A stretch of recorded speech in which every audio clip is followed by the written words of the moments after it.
আমি দেখেছি যে প্রশাসনের সর্বোচ্চ পর্যায়ে ব্যক্তিবর্গের কাছে হাদিস অস্বীকারীরা তাদের বইগুলো পৌঁছে দিচ্ছে।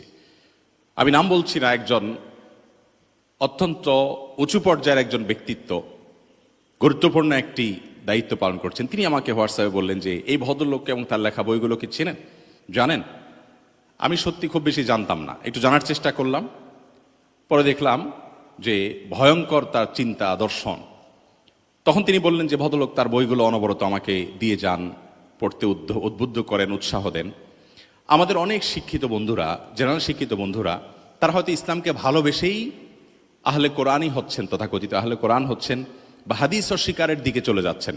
তারা মনে করছেন ইসলামের কল্যাণে তারা কাজ করছেন। আমি তাদের নিয়ত এবং উদ্দেশ্য নিয়ে কোনো কথা তুলতে বা প্রশ্ন তুলতে চাই না, কিন্তু তাদের দুরবস্থার অন্যতম কারণ নবী করিম সাল্লাল্লাহু আলাইহি ওয়াসাল্লাম সম্পর্কে না জানা।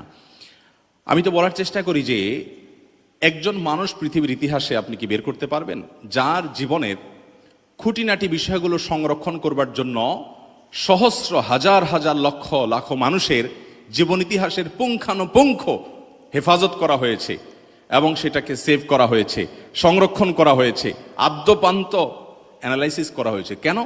একজন মানুষের থুতুটা তিনি ডান দিকে ফেলেছেন না বাম দিকে ফেলেছেন, কয়বার ফেলেছেন, এরকম খুঁটিনাটি ব্যক্তিগত বিষয়গুলো পর্যন্ত যেন সুসংরক্ষিত থাকে, তার জন্য তো আয়োজন ছিল। আমরা আমাদের সাধারণ মুসলিম ভাইদের বোনদের কতটা জানাতে পেরেছি? কতটুকু জানে আমাদের সাধারণ মুসলিম ভাই বোনরা যে হাদিস সংকলন কিভাবে হয়েছে? একজন মানুষের জীবনী, তার কথামালা সংকলনের জন্য এত মহা আয়োজন, রিজাল শাস্ত্র, জারহ তাদিলের মতো শাস্ত্র, এরকম অগণিত আরো বহু শাস্ত্র যেভাবে প্রণীত হয়েছে, এই শাস্ত্রের যে গ্রন্থগুলো প্রণীত হয়েছে, এক এক আলমারি ভর্তি হয়ে যাবে এক একটা গ্রন্থে। এরকম একজন মানুষের কথামালাকে সংরক্ষণ করবার জন্য আরেকটি আয়োজন মানব ইতিহাসে কেউই দেখাতে পারবে না।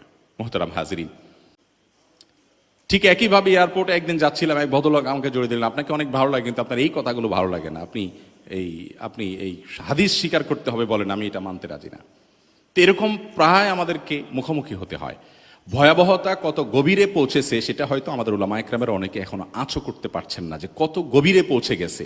এবং তারা বলছিলাম যে একেবারে সর্বনিম্ন থেকে সর্বোচ্চ পর্যায়ে বিভিন্ন লেভেলে তারা দাওয়াতি কাজ করছে এবং মানুষকে গোমরাহ করছে। হাদিস অস্বীকার করার যে প্রচেষ্টা, যে উদ্দেশ্যে করুক না কেন, এই প্রচেষ্টা হলো দ্বীন অস্বীকার করার প্রচেষ্টা। কারণ যে পাইপলাইন দিয়ে কোরআন এসেছে, যে রোড দিয়ে, যে চেইন দিয়ে, সনদ দিয়ে কোরআন এসেছে, হাদিস একই চেইন দিয়ে এসেছে। আপনি কার থেকে কোরআন পেয়েছেন? আপনার কাছে তো নবী করিম সাল্লাল্লাহু আলাইহি ওয়াসাল্লাম এসে আয়াত বলে যান নাই, জিবরিল এসে বলে যান নাই। আপনি যেই সনদ এবং সূত্রে সাহাবী, তাবিন, তাবিন, যেই ধারা পরম্পরায় কোরআন পেয়েছেন, একই ধারা পরম্পরায় হাদিস এসেছে। তাহলে আপনি একটাকে স্বীকার করবেন, আরেকটা অস্বীকার করবেন, এর মানে অস্বীকারের যে ধারা সেটাতে আপনি প্রবেশ করছেন। এবং এর ফলশ্রুতিতে ইসলাম বিকৃত করা সবচেয়ে সহজ। কারণ তখন সালাত শব্দের একটা অর্থ হলো তাহরিকুস সালাওয়াইন, নিতম্ব নাড়ানো। তো কেউ নিতম্ব নাড়িয়ে বলবে আমি তো সালাত আদায় করে ফেলেছি। অনেকে দেখেন যে আর্মিদের প্যারেডের মতো বিভিন্ন রকমের অঙ্গভঙ্গি করে তারা সালাত আদায় করেন।